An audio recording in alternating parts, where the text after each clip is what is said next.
আপনারা পেকুয়াবাসী ধন্য, যেই পেকুয়ার জমিনের মধ্যে সর্বপ্রথম এই বছর তাশরিফ এনেছিলেন আমাদের হযরত মাওলানা মিজানুর রহমান আল আজহারি। ঠিক না? আরো জোরে ঠিক না?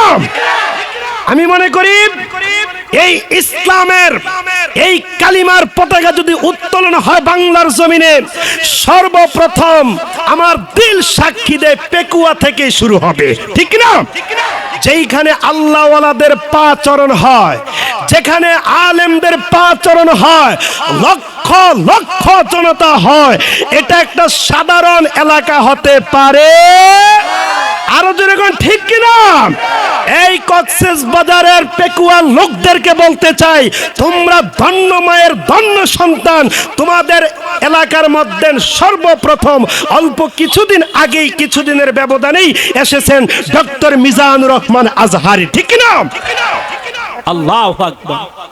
একটা জিন্দা ফেরেশতা বললে চলে। ঠিক কিনা? এত নম্র, এত ভদ্র। আমার যতটুক বয়স, প্রায় 28-29 বছর আমার চলে ধরেন, আমি দেখি নাই এত, হয়তো আরো আছে কিন্তু আমার নজরে পড়ে নাই। কোনো দিন আজ পর্যন্ত মাইকের মধ্যে কাউকে একটা গালি দিতে দেখেছেন? আজারি সাহেব কি কাউকে গালি দিয়েছে? আজারি সাহেব কি কারোর বিরুদ্ধে বলেছে? তারপরও দেখেন উনার বিরুদ্ধে কত মানুষ লেগে আছে। আছে কিনা? আছে কিনা বলেন, আছে কিনা? আমি বলি এটা উনার বিরুদ্ধে লাগে না, উনার জনপ্রিয়তার বিরুদ্ধে লাগছে। ঠিক না? আজারি সাহেবের জনপ্রিয়তা দেখে একদল নাস্তিক বেঈমানদের সহ্য হয় না। ঠিক কিনা মুসলমান? আর ঠিক কিনা? আমি কোনো দিন আজ পর্যন্ত এই ওয়াজের ময়দানে আজহারি সাহেবকে নিয়ে কথা বলি না। উনি উনার স্থানে আছেন, আলহামদুলিল্লাহ। ঠিক না? দেখুন, উনি মালয়েশিয়াতে প্রোগ্রাম করে, উনি লন্ডনে প্রোগ্রাম করে, আমেরিকায় প্রোগ্রাম করে, বিভিন্ন জায়গায় প্রোগ্রাম করে।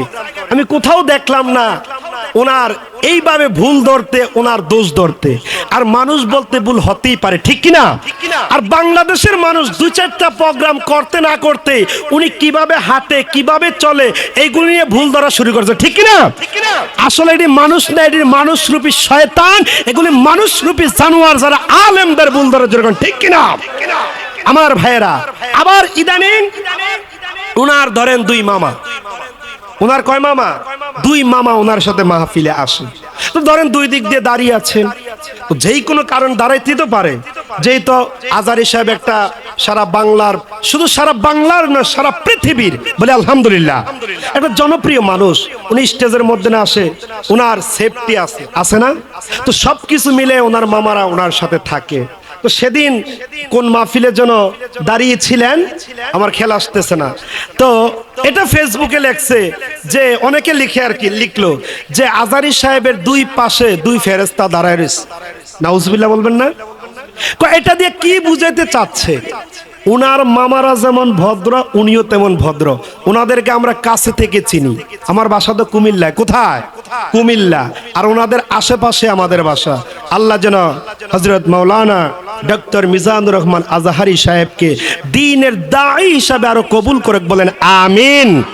উনি কারো বিরুদ্ধে বলেন নাই, কাউকে খোঁচা মেরে কথা বলেন নাই। যারা ওনাকে নিয়ে শত্রুতামি করে আল্লাহ তাদেরকে হেদায়েত নসিব করে, বলেন আমিন। কেন এই কথাগুলো বললাম? আমি আজকে প্রথম শুধুমাত্র ওনাকে নিয়ে কয়েকটা কথা বললাম। যেহেতু আপনাদের পেকুয়ার জমিনে এসেছে, বেশি তো দূরে না, ওইখানে নাকি এসেছিল। ঠিক না? আমাকে অনেকে বলছে যে হুজুর আজহারি সাহেব ওইখানে এসেছিল। তো সেজন্য আমার কথা, প্রাসঙ্গিক কথাটা বললাম। আল্লাহ যেন হুজুরকে নেক হায়াতে তাইয়্যিবা দান করুক, বলেন আমিন। ওনার মামা মনিরুল ইসলাম মজুমদার এবং মোশাররফ, ওনার দুজনকে যেন আল্লাহ দ্বীনের পথে কবুল করে, বলে আমিন। আমার ভাইয়েরা, পেকুয়াবাসীরা, আমি আর ভূমিকায় যাব না, আমি আলোচনায় চলে যাই। আমি আগে জানতে চাই আমার বাসা আপনারা বুঝেন কিনা? আমার কথাগুলো বুঝেননি আপনারা? যাক, আলহামদুলিল্লাহ। আমরা দেশের বিভিন্ন জায়গায় যাই, শুধু দেশে নয় দেশের বাহিরেও যাই, মানুষের অবস্থান বুঝি রে ভাই। আমি কিছু কথাবার্তা বলবো, যতক্ষণ কথাবার্তা বলবো আপনারা কি শুনবেন নাকি? শুনবেন না? আমার কথাগুলো শুনবেন নি? আপনারা কি আমাকে রেখে চলে যাবেন নাকি আপনারা থাকবেন?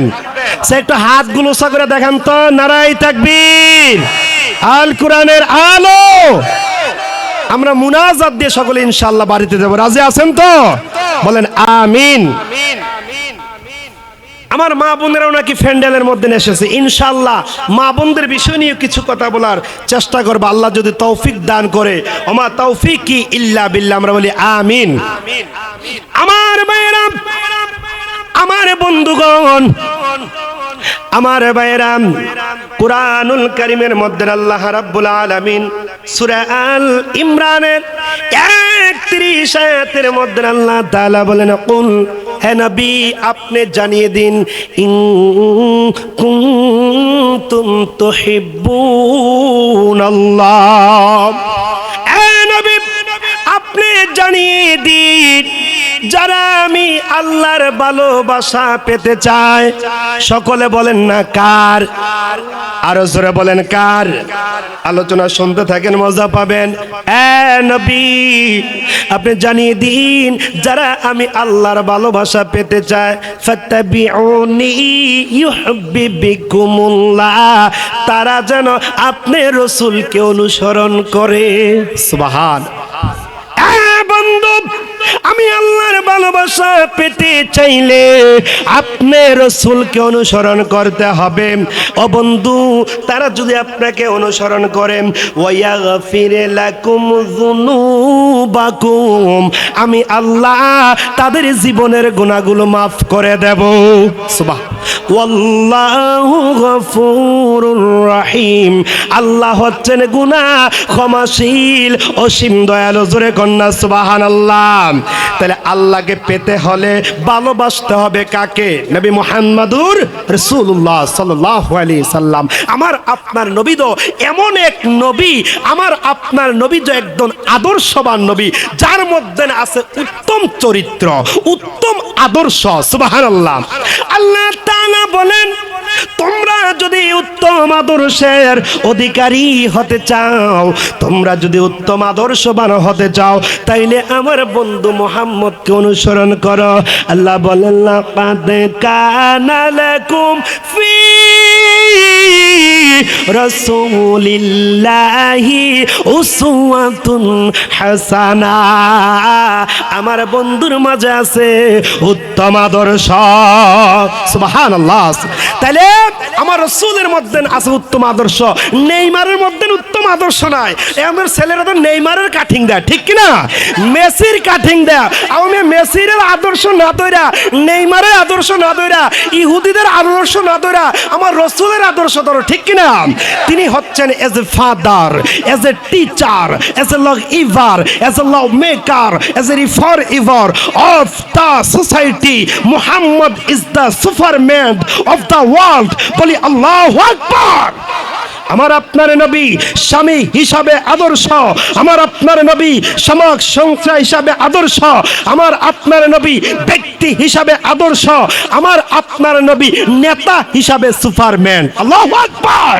Age a father, as a teacher, as a lover, as a love maker, as a reformer of the society, Muhammad is the superman. আরেকবার চিৎকার মেরে বলেন আল্লাহু আকবার। আমার ভাইরা, আমার রাসূলের সাহাবীরা রে, রাসূলের জন্য কেমন জীবন দিয়েছে শুনতে রাজি আছেননি? তারা রাসূলকে কিভাবে মানতো, তাদের জীবন দিয়ে ফেলতো, তারপরেও তারা ঈমান দিত না। সুবহানাল্লাহ। একটা মানুষ ওঠা বসা করবেন না। পেকুয়ার লোকেরা শোনো গো, আল্লাহর নবীর সাহাবী হযরতে আব্দুল্লাহ কেমন অনুসরণ করেছে, কালিমা পড়েছে, মুসলমান হয়েছে। আব্দুল্লাহর বাবা নাই, চাচার কাছে থেকে লালন পালন হয়ে বড় হয়েছে, চাচার সাথে ব্যবসা বাণিজ্য করেছে। আব্দুল্লাহর চাচা বললেন, আব্দুল্লাহ তুমি নাকি কালিমা পড়েছ, তুমি নাকি মুসলমান হয়েছ? কয় হ্যাঁ। কোথায়? খাওয়াই আমি, পড়াই আমি, আর কথা শুনো মুহাম্মদের। ও বাতিজা মুহাম্মদ, ও বাতিজা মুহাম্মদ, এই মুহূর্তে কালিমা ছেড়ে দাও। এই মুহূর্তে কি করো? এ যাদের ওড়া বসার অভ্যাস আছে, এই মুহূর্তে উঠতে যান, আমি আলোচনা করো, আপনারা ওঠা বসা করবেন, দরকার নাই তো। শয়তান কি মিস কল মারে নাকি? এম দরকার আছিল আঙ্গ মুস্তাক ফয়জিরে, ঠিক কি না? ওই মুরব্বিরে দরকার আছিল, একেবারে ঠেড়া মেরা বয় রাখলো হইলে। একটু বসুন।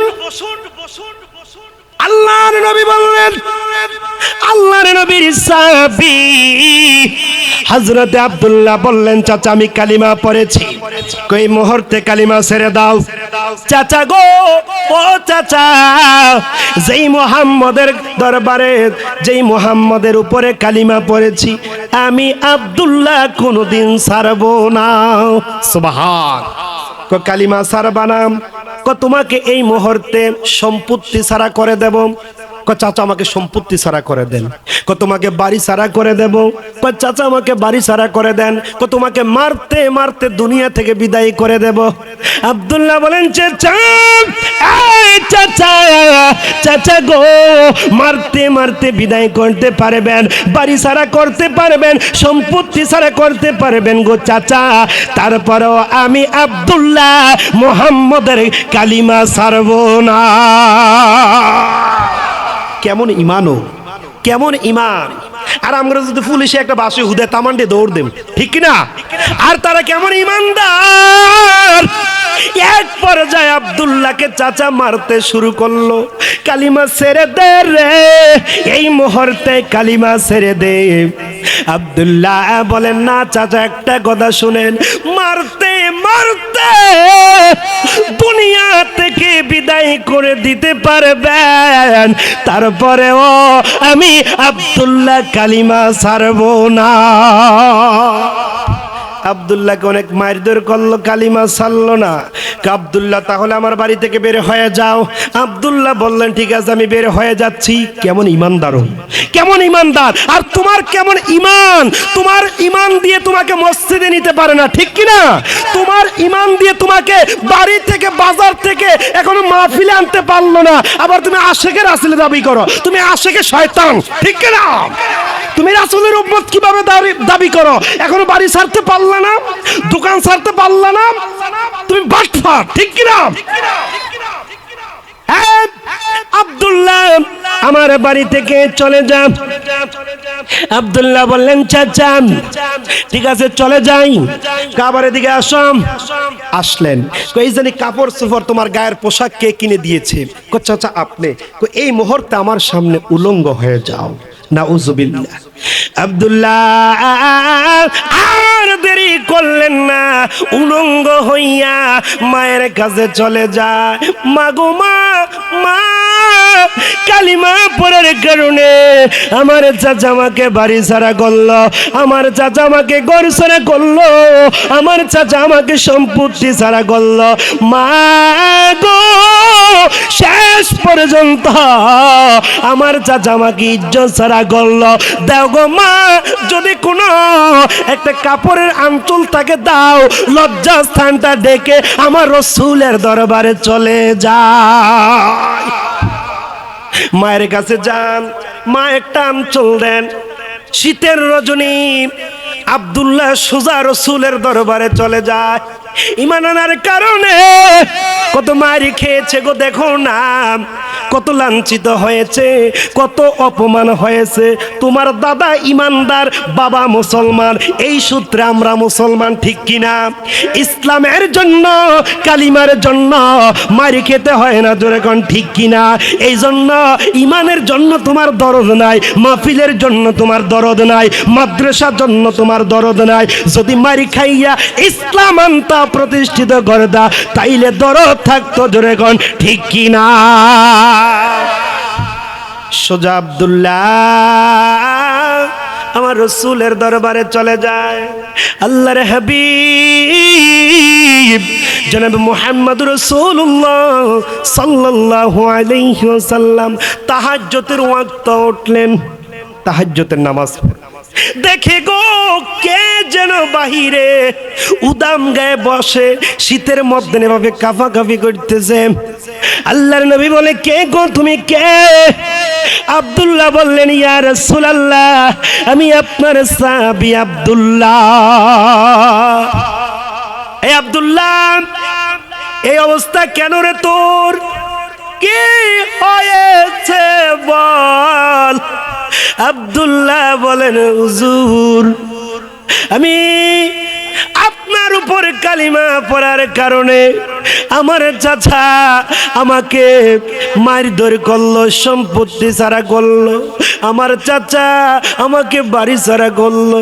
দেখেন না, শেষ পর্যন্ত আমার চাচা আমার গায়ের পরনের পোশাকগুলো পর্যন্ত খুলে রেখে দিল। তারপরেও আমি আব্দুল্লাহ এক পাও ঈমান থেকে দূরে সরি না। সুবহান আল্লাহ বলেন, ইন্নাল্লাযীনা ক্বালু রাব্বুনাল্লাহ।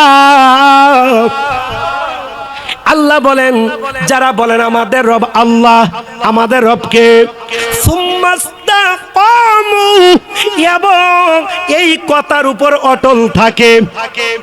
দুইটা কথা বলে না, দুই নাম্বার কথা বলে না, ব্যান বিয়াল্লা কথা বলে না, ঠিক কিনা? আমরা তো এখন বলি একটা, বিকালে কই আরেকটা, আরো জোরে গন ঠিক কিনা? টাকা যদি হাওলাত নিদারি বাইরে বাই তোরে বিকালে দিয়ালাম, এক সপ্তাহে কোনো খবর নাই, ঠিক কিনা? আল্লাহ বলেন সুম্মাস্তাকামু, যারা এই কথার উপর অটল থাকে। কোন কথা? ক্বালু রাব্বুনাল্লাহ, আমাদের রব আল্লাহ। তাতানাজ্জালু আলাইহিমুল মালাইকা, তাদের উপর আল্লাহ পাকের রহমতের ফেরেশতা নাজিল হয়। সুবহানাল্লাহ।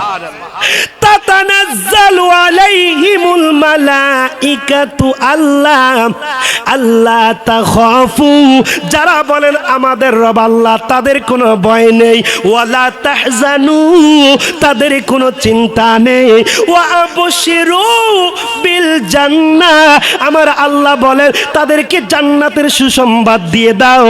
জান্নাতিল্লাতী কুনতুম তুআদুন, যেই জান্নাতের প্রতিশ্রুতি তাদেরকে দেওয়া হয়েছিল। সুবহান। তাহলে বুঝে থাকলে বলেন আমাদের রব কে? আরো জোরে বলেন না কে? আমরা দুনিয়ার কাউকে মানি না, একমাত্র মানি আল্লাহকে। জোরে কোন ঠিক কিনা? আল্লাহ আমার রব, এই রবে আমার সব। জোরে কোন ঠিক কিনা? আমার ভাইরা, গজল বলার সময় নেই, আলোচনাটা শোনেন রে ভাই। আব্দুল্লাহ যখন এভাবে শরীর থরথর করে কাঁপতেছে, ঘটনাটা ভেঙে বললেন। আল্লাহর নবী বললেন, দাঁড়া রে আব্দুল্লাহ।